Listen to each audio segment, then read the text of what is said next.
All right, everybody, welcome to another episode of Over Caffeinated. That's right, we got the coffee here. We are looking for another Mm. great conversation. So we have found the guy, this cool cat named Charles Alexander, who he's going to challenge me for the low voice tone on this call. But listen, if you're an entrepreneur, you're out there, you're working 8 days a week, as the song goes. You have somebody at home that's like, hold on, pump the brakes. We want to see you more. Charles is the guy that's going to help us figure out how to get there. He just released this amazing new program. He's going to be talking about it called the 4 day work week, which I mean, it's been 20 years since I've had a 4 day work week. So it piqued my interest. I reached out to him. He was generous enough to offer his time to come on and share some amazing insight. So Charles, welcome to the pod, as the kids say these days. The kids And don't say. yeah, well, it sounds good, but welcome aboard, my friend. And why don't you tell us a little bit about who Charles Alexander is, and then just a brief intro on the program, and then I've got lots of questions for you. Lots of questions. I'll make this simple. I'm Charles Alexander. I am located down south in Tennessee, just north of Nashville. What I do is pretty simple, but I think it's very effective. We help people, overworked entrepreneurs specifically, create a 4 day work week in 90 days or less. And that's through lots of trial and error, figuring out what worked and doesn't work. And I've been doing coaching for 17 years now, have coached over 2,000 entrepreneurs.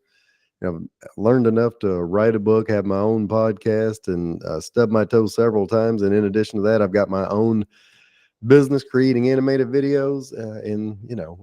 In addition to the full-time coaching, the full-time new program, the explainer videos. I got 3 kiddos at the house, and I do all of this while working less than 40 hours a week. So that brings us to this point that you'd like to chat about, Mr. Trevor, and I guess get you on board with is how to create that 4 day work week in 90 days or less.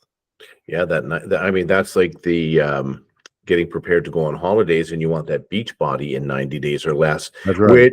Which I'm just telling you, I don't know if this is doable, but Charles, I believe that you believe is doable. Even for, I mean, I like to come out the gate and say to people, I'm a self-professed workaholic.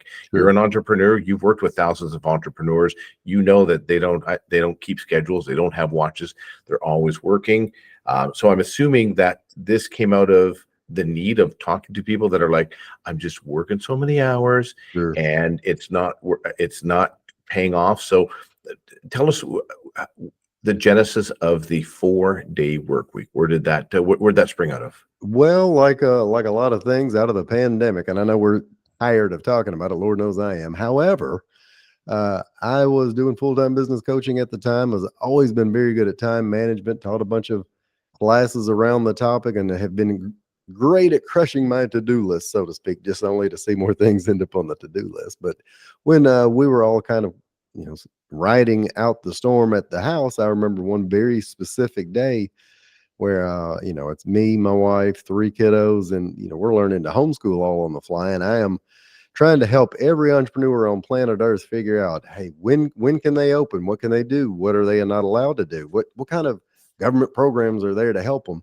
And that entire day was absolute chaos. The one I'm thinking of specifically, because each kid kept coming in and interrupting me one at a time, Trevor. Dude, I was hammering away. People would send me an email. So I'd start to check the email, and then I'd say, oh, but I got a text. Then I'd go check the text. Then, Ava would come in. Daddy, I can't get on Google Classroom. All right, let me stop what I'm doing. Go help her get on Google Classroom. And then I'd get back to, where was I? Check an email. No, was that on text? Oh, and I was bouncing around. And then the middle child, Lily, oh, Daddy, I can't get this iPad to work. Well, okay, you got to plug it in, Pumpkin. Yep, you got to charge it. All right, so now we're cranking along, and I'm back to what I'm doing. Where was I? I was on video. No, I was on the SBA website. And then lastly, my little first grader Lane come in and said, Daddy, I can't get onto this thing called Zoom.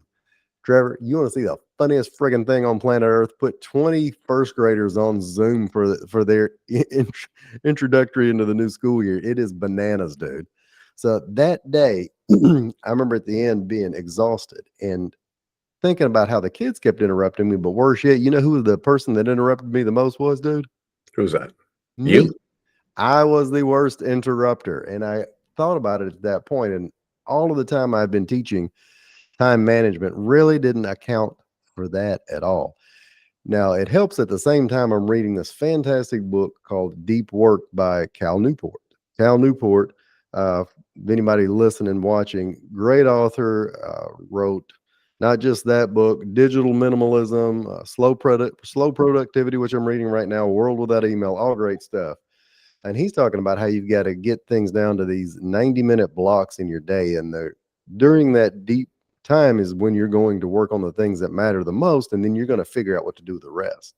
So I started completely changing how I did everything. And coming out of that is where I got to the point of where I am now. And I'm, not every week is a 4-day work week, but the concept is I work way fewer hours than most people and produce twice as much stuff. And I'm not dealing with a lot of the ancillary crap that holds you back. Well, I think the phrase is "dang on" is That's not the phrase. Is that not the same? Well, It dang on, you did. I don't know. I thought may that was be, dude. it might be the phrase. So it really came out of tightening up the time, because also as entrepreneurs, because we work all the time, we might not be as tight on our time as we should be. We are often, I'm going to say, a little bit looser with our watches and time blocking. And that now are you living and dying by your time blocking on a day-to-day basis? Kind of. So let me come back to that. That's where I used to live and die by. Period. Was I'd have my calendar, I'd put the things on it that matter the most, and not pay attention to everything else. Except that would work until it didn't, because other fires pop up, little problems here and there, and then I'm off track, and then I've got these giant blocks on my calendar, and I didn't do what I said I was going to do. So at this point, where I took a turn left while everybody else was going right, I thought, man, dude, I got to figure out where my time is even going before I start blocking out time. So the analogy I use here, Trevor, you ever put together like a personal budget? Oh, yes. All right. So have you ever tried to put together a personal budget without first taking a look at where your expenses are going? Yes. Me too. And it doesn't work. I've told, me and sit down with the wife several times. We do it a couple times a year. Like, all right, we're going to tighten up the budget. We're not going to spend X number of dollars on groceries and kids activities, which all sounds cool and will work for about a week until life creeps in and you've tried to cut the grocery bill in half, which is not going to work. You can reduce it, you can trim it up, but you've got to know where it's being spent. Maybe even a better analogy is like right now, I'm having to get back on track. We just had Easter and I am out of shape. So the first few days back, instead of me just saying I'm going to work out more and eat less, I decided to use MyFitnessPal, an app on my phone where I could track the calories that I'm consuming. And as it turns out, even though I think I'm at an even 2,000 calories per day, that extra handful of goldfish that is shoved in my mouth as I was helping, make kids lunch, or that extra glass of wine that we decided to have last night while we were watching Ted Lasso, all that adds up. But if you don't track it, you don't know what's going on. So in terms of me blocking out my time, it's literally the last step. The first few things are just trying to figure out where your time is going. And then once you do that, and people ask, how do you do that? We overcomplicate that, dude. It's just grunt work. There's all kinds of neat tools and apps where you can use. Clockify and Toggle will help track what you're doing, but I'm old school and have used spreadsheets and a legal yellow pad. And then once you kind of go back, you can start looking. So, all right, now I know what I want to do. Now I know what I'm going to block out for. So I've got to get that in reverse. And then once I do that, then we start living and dying by the calendar.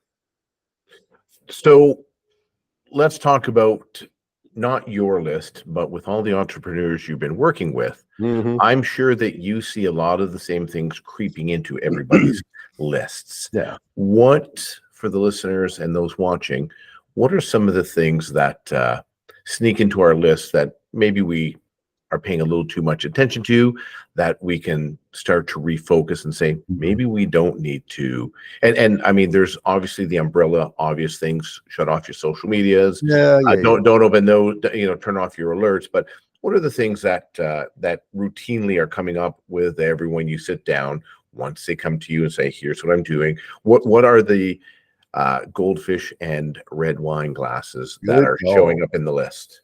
A lot of it is you kind of hit the nail on the head. And even though we try to blame all external factors, most of it is internal, and that's that we're interrupting we are interrupting ourselves every 40 something seconds. And that's not Oof. Charles Alexander saying that. That's Gloria Mark of UC Irvine here in California, where she's done a study and redoes the study every 5 years. They used to they would put people behind a PC, and then they would interrupt them, and then it would track to see how long it took them to get back on track. And on average, it takes us about 23 minutes to return to our same level of focus, which means we're scatterbrained and we're working on everything under the sun. But when we start a new task to get back to where we were, it takes, golly, dude, it takes a full sitcom, you know what I'm saying, to get back on track.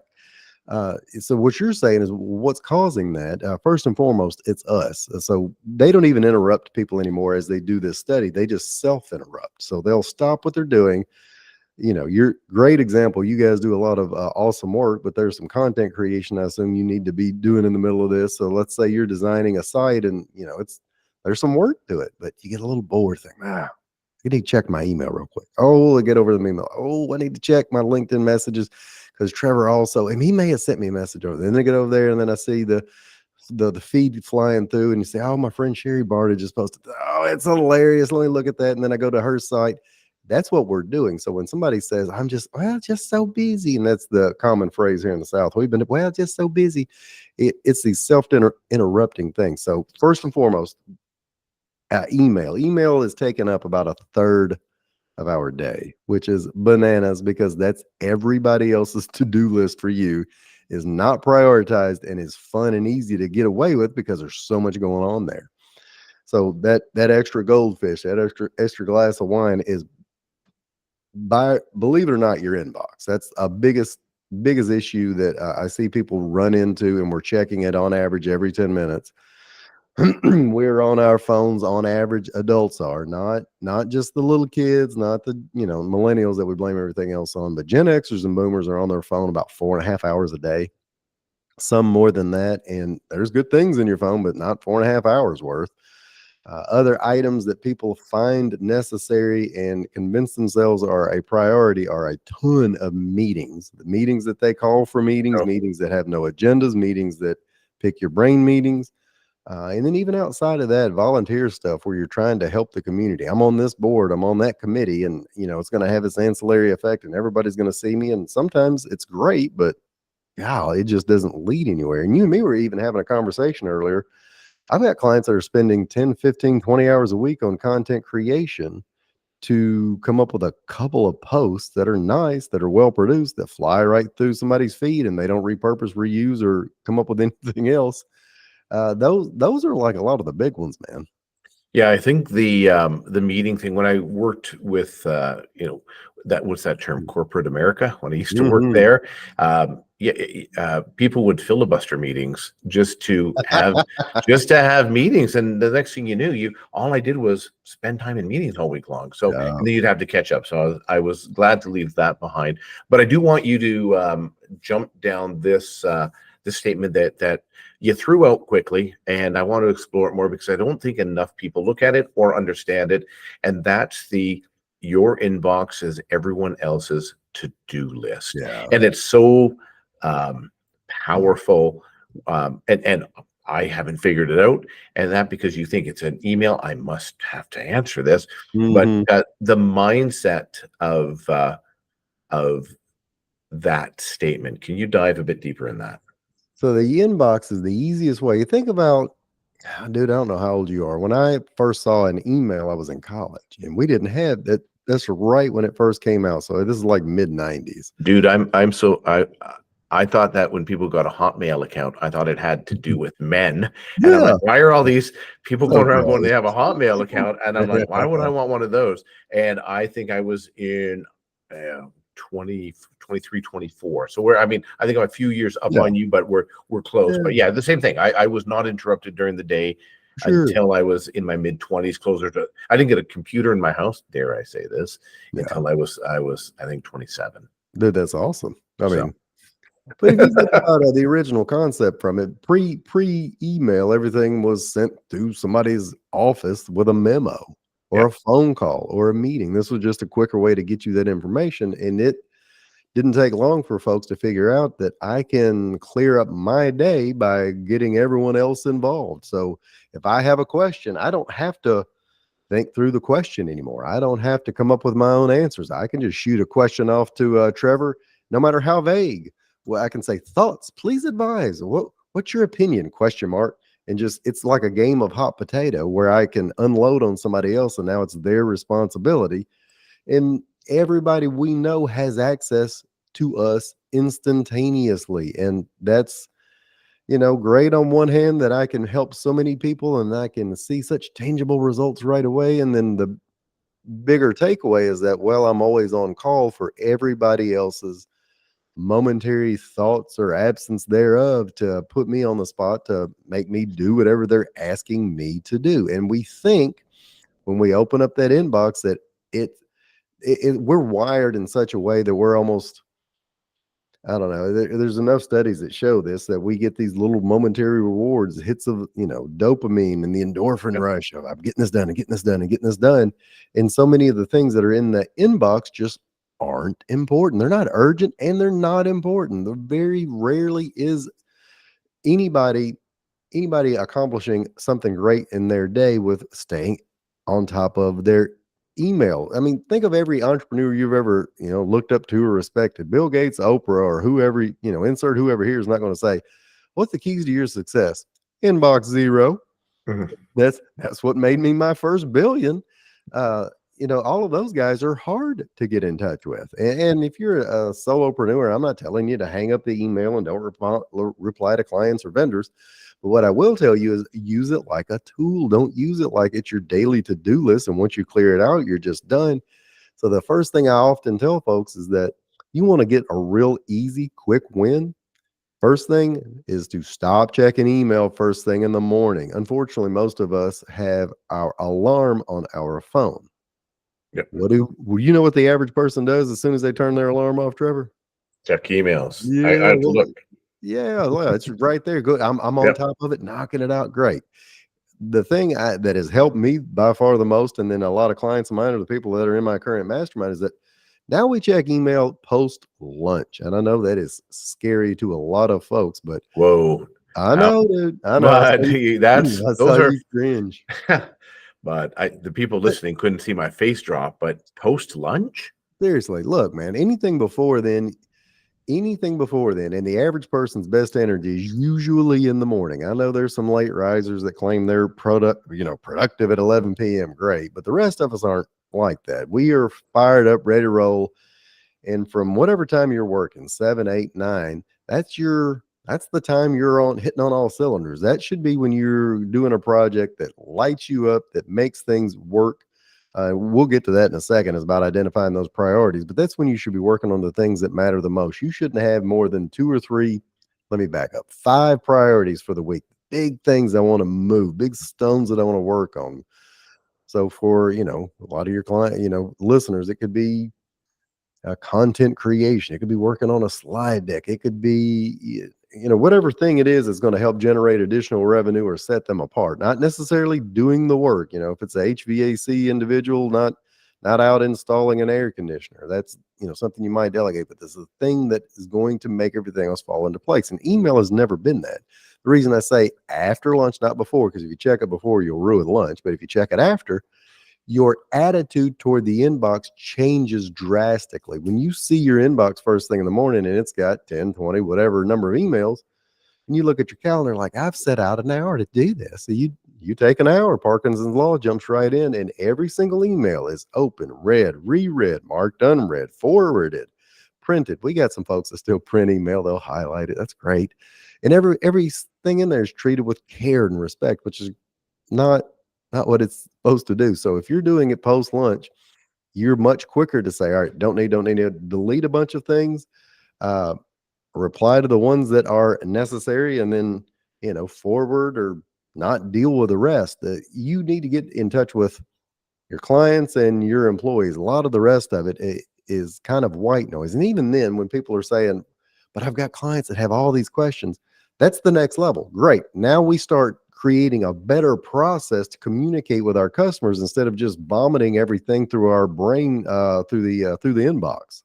I'm I'm sure that this has come up in the discussion as well, is you check that email at 8 in the morning and there's an email that sets you off. Oh, it ruins your And, day. and, and next thing you know, you're non-productive from 8 o'clock in the morning until supper time that night when you're coming home and you're still complaining to the wife, the kids, to your Yeah. buddy, whoever will listen to you. And that email's ruined your day. So I see great value in not allowing someone to ruin your day Yes. just because they had a bad experience with something and you're caught in the crossfires with it.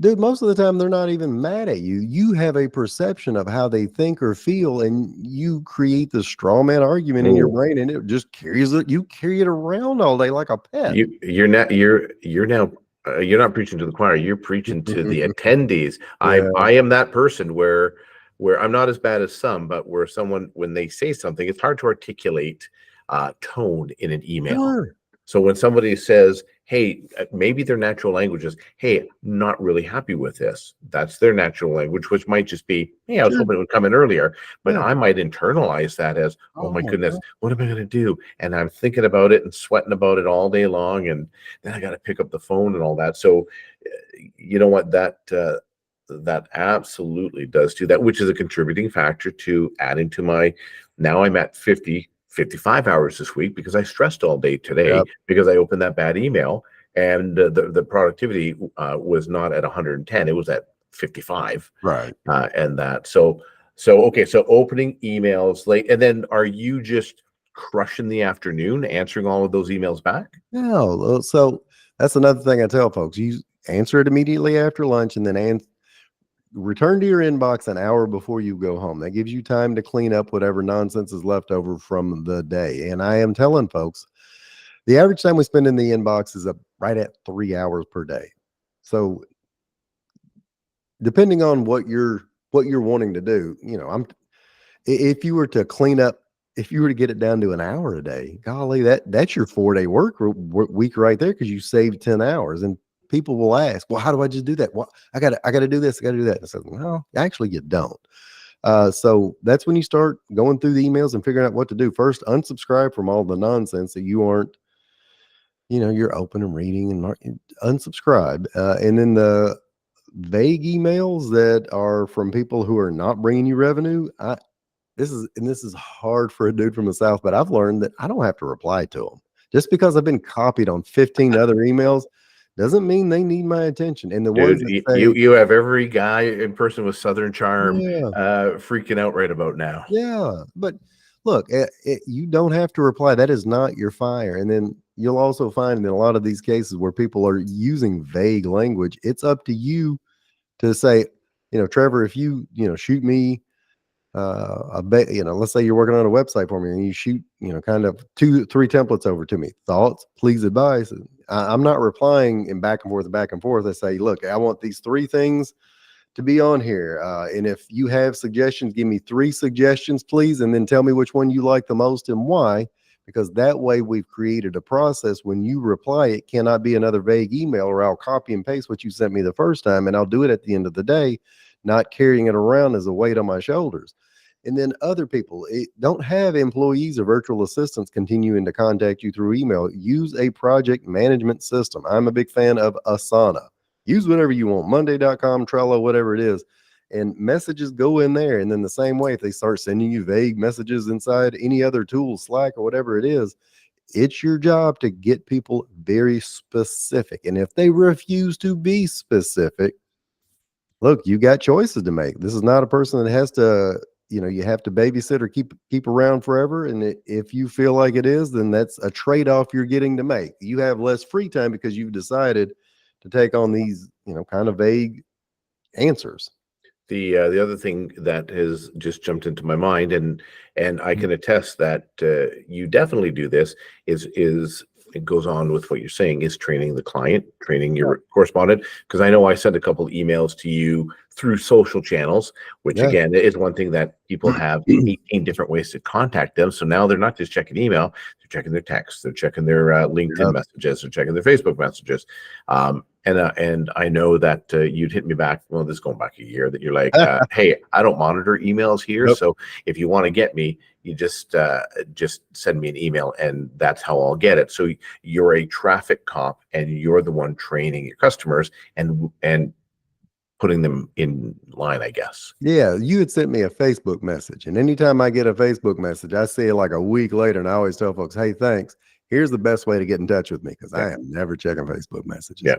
But let's take a quick step back. I don't want this to be just an email bashing thing because when we're talking about a 4-day work week, that is just a small piece of the puzzle. What I really tell folks on the front end is you're a grown up. You can decide what you want your work week to look like, not based off what you think you can accomplish. I was having a conversation yesterday with an absolutely brilliant business owner. It has like 50 employees, and we're talking about what do you want your work week to look like?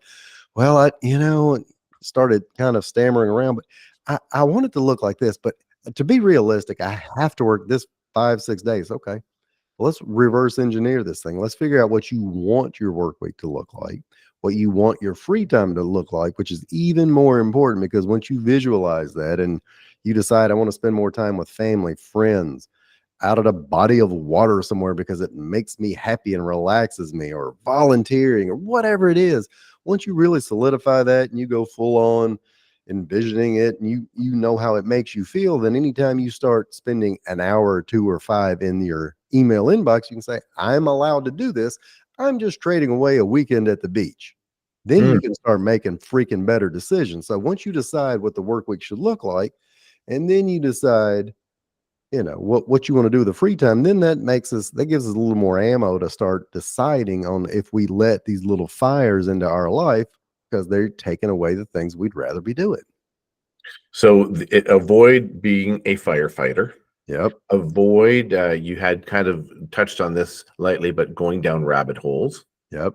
And that train customers that on correspondence, and that their emails to you does not necessitate an emergency on your part to stop, drop, and roll, and to do that. What and I do like the and don't open the emails until noon. That would, I think, is going to be a tough one to try to jump onto. But what experiment? Yes, experiment. What other tips would you have for people? So I'll tell you about. Here's what I've done. Years ago, I took alerts off because this would be my conversation with everybody. They'd be talking. Remember when everyone wore their phone on their hip, and then they'd look down on their hip and they'd read their phone upside down, and I'd be like, that's just rude. And so I'm like, I don't want to be that person. So I took alerts off because again, I don't want, like, Facebook's job. And all of the tech, their job is to make sure that they're alerting me to look at what they're doing. Without that, I have no reason to go back there. So they're trying, creating FOMO. That's their job. They're trying very hard. And I learned years ago, why am I letting Facebook determine when I should go on Facebook? I should be in control of that. So I turn those off. YouTube, I don't go onto YouTube only because I'm one of those guys that will go on for a 4-minute video and I'll watch 18 videos in a row and then it's gone. So I've trained myself, stay off of the social media. I'm really trying to refine everything. But what I've done was I've gone to the list your work your list method of getting things done. And I do find that if I follow that, I can crush things out quickly. But then sometimes, like you said, 5 projects, sometimes I'll have like 72 things on that list because I'm like, I want to, like, rip off the shirt and be King Kong and go, I did this week.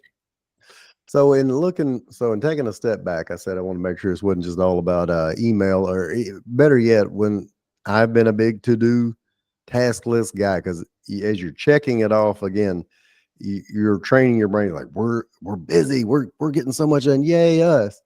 The big thing is making sure you get the right things on the list. So it kind of even taking a step back. When I tell folks now, instead of blocking off time on your calendar, you got to figure out where your time is going. So when you figure out where your time is going and you do that for a week, you do it for 2 weeks, then we can start making real decisions. So the first thing I tell people is to identify the top priorities that only you can do. And not just the top priorities that only you can do, the top priorities that if you do them well, it makes everything else fall into place. And that does exist for every single business. Nobody is so special or unique that it can't happen that way. And then once you do that, that's what goes on the calendar first. Everything else gets blocked in around it. So the rest of the items on that list, they go into buckets, and there's no way around these buckets. These buckets are tried and true. So either we eliminate it, and some of that is, like we just discussed, over checking email or social media, whatever it is. For me, it's also the news, which I have not watched in 5 years, and it's awesome. You batch some of the things that you still feel like you have to do, but aren't necessarily, the greatest priority. You can batch those things together. For example, things you might want to batch together, Trevor, is maybe sales calls. So somebody wants to schedule a sales call with you, instead of being available 24/7, you give them a calendar link and they can get in touch with you from 1 to 4 on Thursday, 1 to 4 on Friday. And then as you start stacking those sales calls, brother, you get into the flow state and you're crushing them by that second or third call. That's just an example of things that you would batch. Outside of elimination, outside of batching, you can automate it, which we have all the tools for. You can delegate it, which we have. Golly, there's people that can do what you do it better, and do it for 20% of what you make. And that's something you should be doing 100% of the time. So that's kind of where it all goes. So the key is making sure you know where your time is going.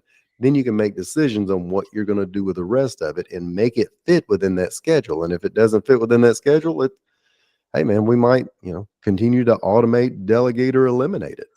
And I do like the looking at it totally different from how we've traditionally looked at it. You're doing that. Hey, if you're going to go on a diet, write down everything you've ate in a week. We have to know that first. If you're going to budget, write down every dollar you spend first. Yeah. You need to know what you're doing, then you can do it. So this is, I guess, a starting phase would be start writing down everything that you're doing in a day. Have that yellow legal scratch pad right beside you to go open the emails, looked at the video, went to social media, walked out and had a coffee, decided to jump on the phone, called my friend, did all, and then at the end of the day, you might look back and think that you crushed the afternoon, and it might be ready for a rude awakening. Yeah, what you're saying. Yeah, and you may have crushed the afternoon, but you got really efficient at ineffective things. Yes, I'm an expert at that. I should have told you that. Black belt. Well, we all are at this point. So going back, one of the first questions I always get, say, all right, Charles, that's fine, but how do I know what top things I've got to be doing? And when you ask people that, they'll give you the most generic answers. Well, just great customer service, or, just being really knowledgeable. I was having this conversation with somebody yesterday. What's the top thing you should be doing? I'm just knowledgeable. Dude, that's not an activity. That's not, I'm just going to be here and be knowledgeable for 2 hours. An example I always use, you ever read the book, The Power of Habit by Charles Duhigg? I think I had one of those, listened to it in 12-minute books. Yeah. So look, it's a great book, by the way, but one of the stories I always love to tell out of it is how it's an aluminum manufacturer here in Tennessee, as a matter of fact, Alcoa. And in 1989, they were struggling a bit. Now, when I say struggling, it's a $3 billion business. However, they had issues, and they were hiring a new CEO, Paul O'Neill, and they were looking for him to lead them into the 21st century. During Paul's first press conference, he talked for 12 minutes. It was just a short presentation, and he only had one topic: safety. Everybody's like, yay, okay, safety, sure. Who's going to argue against safety? You're not going to be that guy. But nobody could understand, how could safety be that important? I mean, we're looking to you to tell us about what new territories we're getting into, what new products we're going to unleash. Nope, it's safety. And if you fast forward from 1989 to, I think it's 2005 or so, they went from a $3 billion company to a $27 billion company. Okay. But why? Safety was that hinge point that, if they did well, made everything else fall into place. So how do you think their employees felt if they knew that safety was a top priority? Well, they felt great. They felt that the boss was taking care of them. They feel valued. They feel productive. And that's exactly what happened is the employee productivity went up, employee turnover went down, lost time because of safety issues went down. Employee suggestions went through the roof. Everything else was kind of a hinge point on just that one thing. So when I'm working with, let's say I'm working with, people who are in coaching or advising roles, if I ask them, what's the one thing you do that makes everything else fall into place? Oh, well, Charles, if I really take good care of my customers. Oh, well, okay. Or if I do everything by word of mouth or referral. If I go to this one BNI meeting every week, I just know that's the most important thing. For a lot of them, though, if you're doing more workshops, webinars, posting content, displaying yourself as the expert in a very specific topic, that is bringing you more recognition, more more clients and more potential clients when you're spending time doing that. That's one of the things they'll put off the most. I tell you what, best example here, and I assume you will appreciate this. In the New Testament, the Pharisees are trying to trick Jesus. They ask him what he thinks the most important commandment is. And of course, he's a pretty smart fellow. He knows whatever answer he gives, they're going to say, well, Jesus said the other nine didn't matter. So he says, a couple of things, don't put any other God before me and love your neighbor as yourself. Now, the reason I bring that up is that if you do those couple of things, there is no lying, cheating, stealing, coveting thy neighbor's oxen, which apparently was a big deal back then. That makes everything else work. So once you identify those 3 or 4 big items that if you do well makes everything else fall into place, you put those on the calendar, you protect them, you treat them like I've said, like they're a doctor's appointment before. And then you can make a decision about every other item on your list. It can be batched, eliminated, delegated, or automated. I do like that. It really makes it sound, and I'm just saying it not facetiously. It makes it sound easier than it is in my head. In my head, it's this whirlwind of things that I'm trying to figure out. Can I do this? And uh,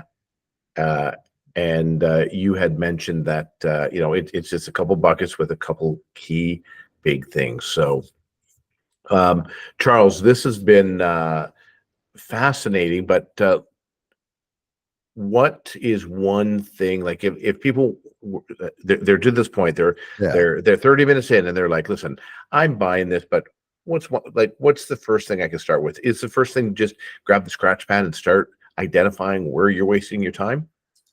It depends. So if you're looking at it a couple of different ways, the one key thing that I know that does work is, unfortunately, the last thing that people want to do is to figure out where your time is going. That eye opener is enough. So let me give you a shortcut that will free up time. It's also tracking your time, that will make enough of a difference to give you a little breathing room. And that is to check your phone, check your screen time. Go under. So those iPhone users out there, go to your settings, go to screen time, and then there you'll find is an undeniable truth. How many hours a day are you wasting on what particular apps on your phone? And so many people will say, yeah, but I'm on my phone for work, I'm on my phone for this. We'll have every justifiable excuse known to mankind, and there is some good stuff that's on there, but man, it's not, it may not be worth the 2 months it gets out of us every year. And that is statistically correct. 2 months out of the year, we're doing this, just nonstop facing the phone. And you know what? That is preaching to the choir, because our kids, they have iPhones, and we have them on a timer, and they're like, the time's up. They're like, I haven't been on it for an hour and a half today, Dad. And I go, well, let's see. Oh, Snapchat, 47 minutes. Instagram, another 22 minutes. I go, yeah. And they're like, no, I check it, then I close it. I go, oh, I know you're checking it a lot. All right. So there's a big list of things that we got to start to do. I do like the delegate. What's the 3 the pillars again? Delegate's the one that went to my mind. So I'm like, oh, I'm gonna give it to somebody else. You find your priorities. Yes. Things you focus on, then everything else you eliminate. And batch, delegate, or automate. I'm just gonna delegate. Delegate. Dude, I had an acronym at one point. What was I calling it? Focus, which is a perfect acronym. You find your time, you outsource, you cluster, you undo, and then What was the S? Schedule? I don't know, dude. I need to come up with one. You're going to help me out. You're the brains. There you go. Well, listen, Charles, I want to thank you for your time. This has been invaluable to all of us, though I think some of us are cringing right now because it's like, dang, maybe he's right that I am wasting a little bit too much time, but those dopamine hits and endorphins feel good. Hey, listen, if people want to follow you, and I'm going to encourage everyone, you want to follow Charles. He's got a great podcast out there. He's sharing lots of truth bombs all the time. How can people follow you? Make it real easy. Go to one place, yourcharlesalexander.com. There you're going to find everything you need. You will also see more information on how to create a 4-day work week. See if the mastermind next round of it is going to be up your alley or not. And I'll help those fine folks any way I can. Charles, listen, thank you very much again for your time. And I know as we've just gone through this whole ordeal that your time is precious to you. So I'm glad I was able to fit into that 4-day work week. And I'm looking forward to reporting back to you on how successful we are with our time around here. Fantastic. Can't wait to hear, bud. Charles, have a great day. All right, man. That was great. Fantastic. Loved it. Lots of stuff in there, so lots of stuff to share. In about 2 weeks, we're gonna have a thumbnail that goes out and says, "Hey, coming soon," and then we're gonna probably spit a bunch of things out, multiple things. I'll just tag in a bunch. Were you best to tag things on? LinkedIn. Okay, I'll make sure that I put it up on LinkedIn and tag you on that and bring you in. Again, I can't thank you enough for your time. I can't wait to get back down to Nashville this year. Have us a coffee and a drink or whatever it is that we're going to do to chit chat and chillax with each other and enjoy some of that Southern hospitality that you all seem to offer up when I'm down there. Good deal, dude. Bring it on. All right, my friend. Take care, Charles. Have a good one. See you, friend. Take care. Bye.